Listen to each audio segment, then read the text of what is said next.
E o Conexão convida você a uma aventura maravilhosa, visitar um pouco da história da nossa cidade. E para isso, o melhor lugar é o Museu Histórico de Campos Goytacazes, aqui, bem na Praça São Salvador, ou seja, lugar mais histórico do que esse não há, né? Vamos lá, vamos conferir comigo? Vamos embora!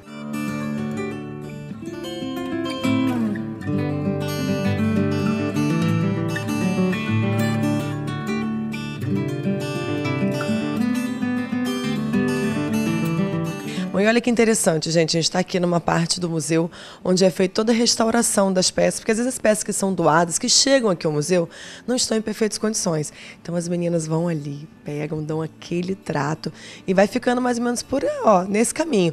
Eu estou até aqui agora com o Adriano Correia, ele que é o proprietário da Santa. Adriano, conta como que essa Santa veio parar aqui. Eu comprei na festa da padroeira de Santa Amaro, eu vim trazendo dentro do ônibus, que eu não tenho carro. E devido à locomoção ela quebrou. Aí eu automaticamente vi na matéria no jornal que tinha restauração do museu. Aí eu trouxe ela para restaurar. Você também é amigo do museu, né? Com certeza. Meninas, e esse trabalho é um trabalho super minucioso, né? Ele é minucioso, tipo que você tem que ter bastante sensibilidade nas mãos, tem que ter um estudo de pigmento, né? Saber qual é o pigmento adequado que estava aqui, né? E todo um preparo, uma delicadeza, uma paciência, você tem que ter. Mas nós fazemos com muito carinho, com muito amor, que é a nossa padroeira do Brasil. E o museu, como tem muitos amigos, nós estamos aqui sempre de portas abertas para atender a todos. Bom, eu fico sabendo também que o pessoal que vem e doa algum objeto, depois fica encantado porque o objeto fica praticamente irreconhecível, certo? Fica irreconhecível. Nós fazemos todo um tratamento de higienização, limpeza. Se ele tem algum rasgo, algum furo, nós recondicionamos aquela parte que foi perdida. E a pessoa depois fica assim, nossa, não acredito, o que vocês fizeram? Isso aqui é um hospital. Eu falei, não somos um hospital. Somos museólogos, conservadores, restauradores, historiadores, pedagogos, monitores, que estamos todos muito bem preparados para trabalhar aqui no museu. Então, é um trabalho minucioso em equipe. Maravilha, estou super feliz por vocês. Agora, vamos dar uma olhadinha também aqui dentro. Fabinho, vem comigo. Fred me mostrou aqui, eu fiquei encantada. Olha, aqui já tem alguns artigos também. E eles vêm sempre com doação, quem doou, o tipo de objeto, material, a quantidade, a data. Esse aqui, olha, é uma doação que ficaria perfeito no meu braço. Olha que bracelete do século XX. O doador foi José Gonçalo Maciel. Olha que peça com madrepérola, olha. Acho que eu vou passar mais tempo aqui nesse museu. Gente, isso aqui é tudo, algumas doações também. Bacana também a doação da senhora Elvanita. É um objeto, é um chapéu de boiadeiro, o material é couro. E dá para ver realmente que são peças assim, bem diferentes, com material que praticamente não se encontra mais hoje em dia. E isso retrata um pouco da nossa história. Gente, tá vendo como é que é? Coloca a pantufinha para não destruir o assoalho, para manter em perfeita condição tudo que está rolando aqui dentro do museu. E para falar um pouquinho sobre o assunto, vamos conversar com quem entende, né? Ela que é gerente do museu, Graziela Escocar. Grazi, fala um pouquinho desse espaço, que é um museu jovem, né? São 3 anos mais ou menos. Isso. Porém, com objetos e com um salão de tirar o fôlego, né? Isso, o nosso museu tem 3 anos de portas abertas, a gente tem 900 peças em exposição e esse espaço pertenceu ao Visconde de Araruama. Posteriormente foi Câmara Municipal, Prefeitura e assim recebeu várias sedes do governo. E hoje é Museu Histórico de Campos. O processo de restauração começou em 2009 e terminou em 2012, quando o museu foi entregue para a população. Incrível, eu reparei também que as peças são muito bem cuidadas. Existe um cuidado aqui da equipe, né? Sim, como vocês viram, a gente tem uma reserva técnica aqui, temos pessoas especializadas, temos a Cláudia Carvalho, a Marilu, a Rita, são restauradoras aqui do museu e elas fazem esse trabalho de restauração, higienização e conservação das nossas peças. Incrível. Agora, Grazi, e o museu é bem visitado, é bem badalado, porque é um espaço que que faz com que a gente reviva toda a nossa história, vale a pena ser divulgado, né? Sim, sim, com certeza vale a pena. E aqui no museu já passou 66 mil visitantes, já passaram pelo museu. Nesse grupo de visitantes a gente tem o maior índice das escolas, da rede municipal, da prefeitura e das escolas particulares também. Estrangeiros também, Grazi? Temos, principalmente nos finais de semana. O museu ele se torna um único aparelho cultural aberto, né, de dia e oferecendo cultura, né, e informação sobre a cidade. Então, vários turistas de fora, Hong Kong, Alemanha, Bélgica, Canadá, já passaram As pessoas aqui pelo costumam museu. ter sede por informação, então se vem a uma cidade querem ver o museu, né? Sim, porque o museu, né, faz parte da história da cidade, aqui preserva a identidade do campista. Então, nada melhor do que conhecer a história de Campos visitando seu museu. E vamos mostrar para o pessoal de casa, então vamos dar um passeio aqui? Isso, então. Aqui a gente se encontra no Salão Nobre, era aqui onde os vereadores se reuniam, e uma peça bem curiosa desse salão é esse quadro, o quadro dos Voluntários da Pátria. Olha, que originou até o nome da rua, né? Isso, o nome da rua, Voluntários da Pátria. E o pintor também é nome de rua, que é Clovis Arnaud. Isso, ele é um pintor francês que esteve aqui em Campos, mas o interessante desse quadro é que ele foi confeccionado em Paris, na cidade natal do pintor. E o quadro, eu costumo dizer que é a obra de arte mais importante da cidade, mais valiosa, porque é um fato realmente verídico, tá? É a partida dos voluntários para a Guerra do Paraguai, e aqui é realmente no Rio Paraíba, em um porto que ficava aqui em frente ao Campo Shopping. Nossa, que incrível, né? E a gente Isso. começa a reviver um pouquinho da história. É como se a gente fizesse uma viagem ao túnel do tempo, Viagem né? ao túnel do tempo. Rever a cidade do passado, né? Dá pra gente passear pela cidade e reconstruir, né? Como seria esse passado da cidade. É muito interessante. Bacana, vamos dar mais uma volta? Vamos sim. Bom, Grazi, eu notei que as salas são todas separadas pela data, né? Aqui é uma sala do século XVI e XVII. Fala um pouquinho da história desse espaço. Então, nesse espaço aqui a gente fala sobre o período de colonização da região. Quando Pedro de Góis chegou na região, tentou colonizar e teve um impasse com o índio Goitacá. E depois, posteriormente, seu filho, Gil de Góis, que também tentou colonizar a região, mas o nosso índio Goitacá não aceitou a domesticação tão fácil assim. E eles tiveram que usar de armas de fogo e quase chegaram à extinção, o nosso índio Goitacá. Existe uma história que fala, né, que os índios goitacás eles eram extremamente fortes, né, altos, fortes. E seguravam a onda realmente, né? Segurava. E realmente a gente pôde comprovar, através das escavações do sítio arqueológico do Caju, que o índio Goitacá ele era mais alto do que outros índios do litoral brasileiro. E aí, graças a e dá-se essa fama do índio Goitacá ser mais selvagem, ser mais brutal. O Alberto Lameu, que é um historiador aqui da cidade mais antigo, ele costuma dizer que a região era uma região de brejo, então o índio Goitacá nadava bastante e isso tem ajudado no seu desenvolvimento físico. Que incrível. E a gente tem essas peças bem curiosas aqui, que são achados arqueológicos, e aqui a gente tem cacos de urna funerária, né? Nossa. E o interessante é a gente perceber que esse índio Goitacá, sem ter contato com o europeu, já tinha uma concepção de ritual funerário, na confecção de urnas de cerâmica, que é uma tradição nossa do campista, né? A cerâmica, e confeccionava essa cerâmica para fazer o enterramento do corpo, né, dos membros da tribo. A gente tem até uma imagem de Debré ali, que retrata muito bem como seria essa forma de enterramento. Nossa, que curioso, né, Grazi? Bem curioso.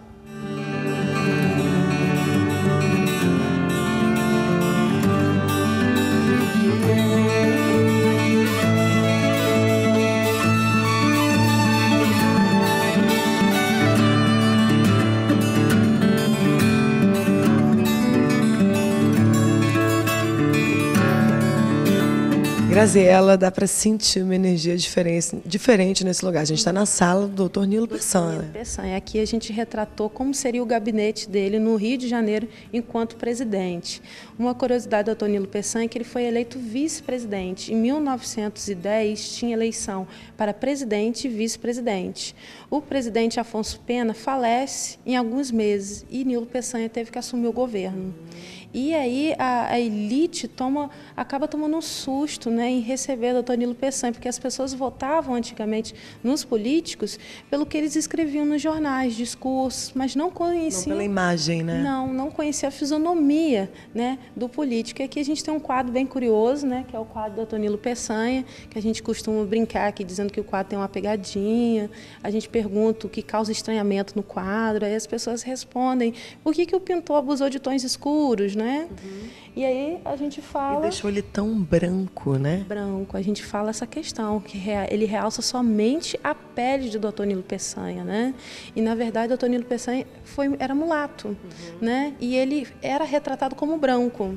Assim, todas as imagens que a gente tem aqui dele, a impressão que dá é que ele era branco, né? Mas, na verdade, não. Na verdade, ele era mulato. E ele mesmo confessa esse preconceito que ele passou. Ele passou, às vezes, pó de arroz para discursar, entendeu? E também sofreu muito preconceito com a família da sua esposa, com a Ana Belisário, que, para se casar com ele, ela teve que ser deserdada. Mentira! Agora, esse lugar dá para sentir que realmente tem uma história a mais, né?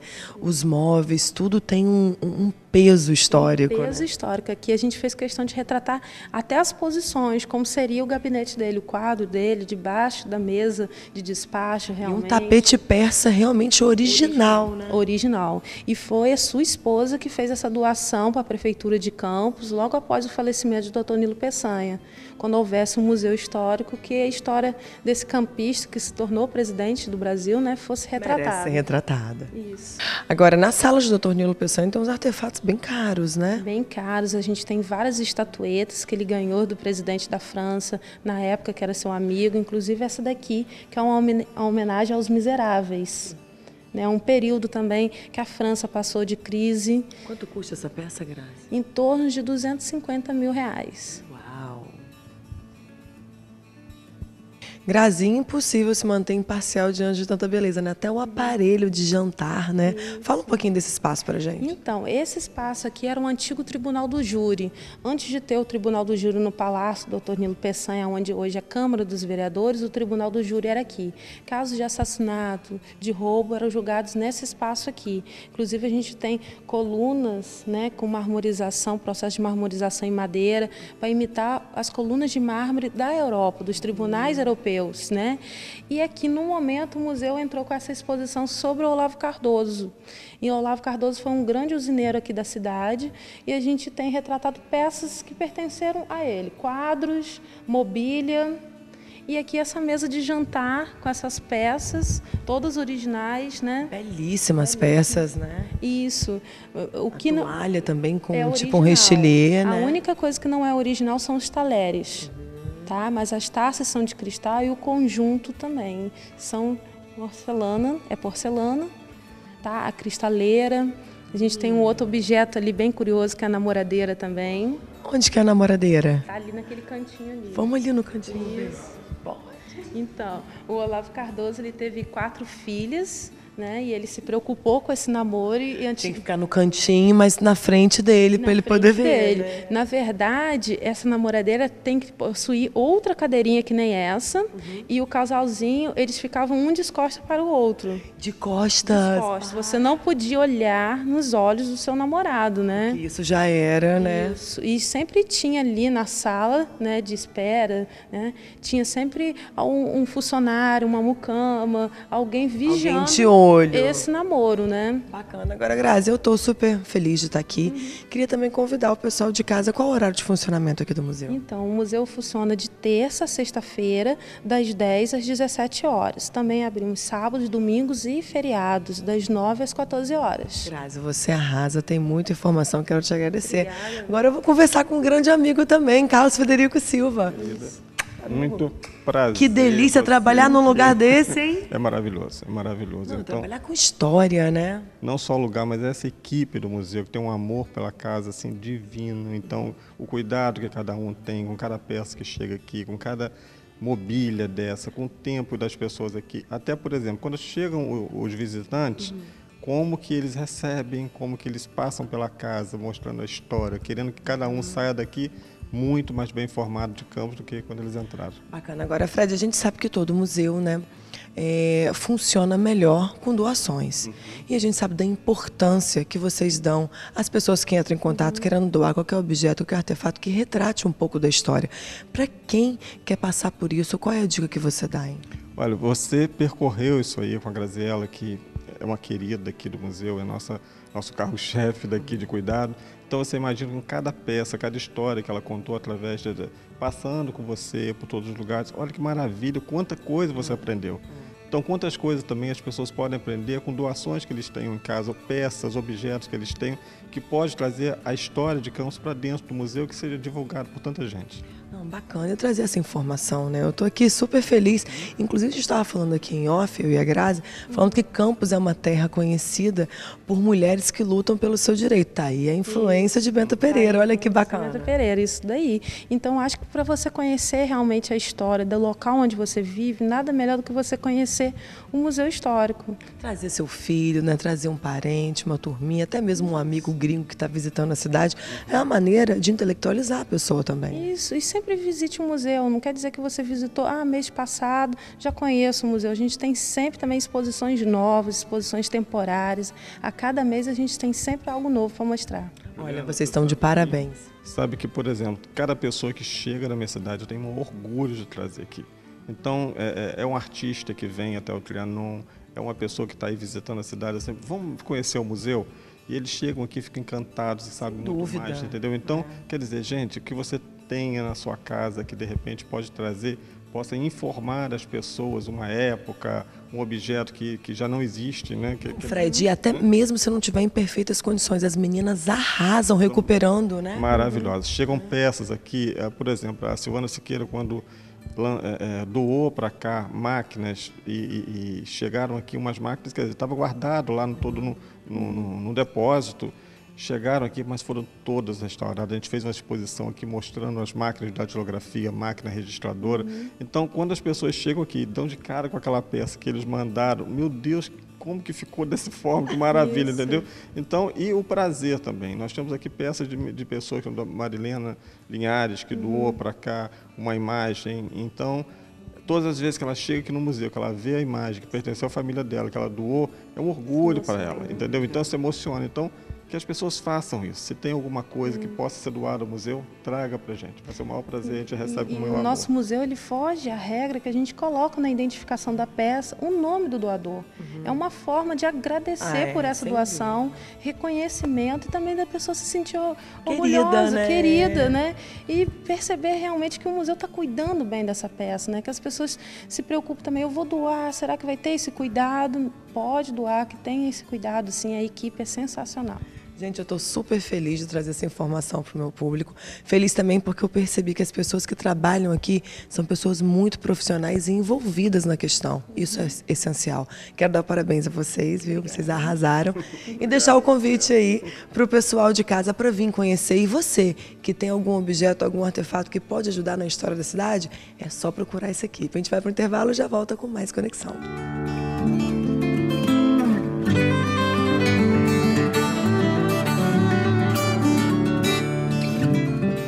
Gente, quero parabenizar vocês, viu? Uma equipe super capaz. Eu percebi que todo mundo aqui dentro tem informação e é envolvido no projeto. Vocês estão de parabéns, viu? Obrigada. Muito obrigado pela sua presença sempre. O que você quiser fazer no museu, o museu está de portas abertas. Estou me sentindo querida.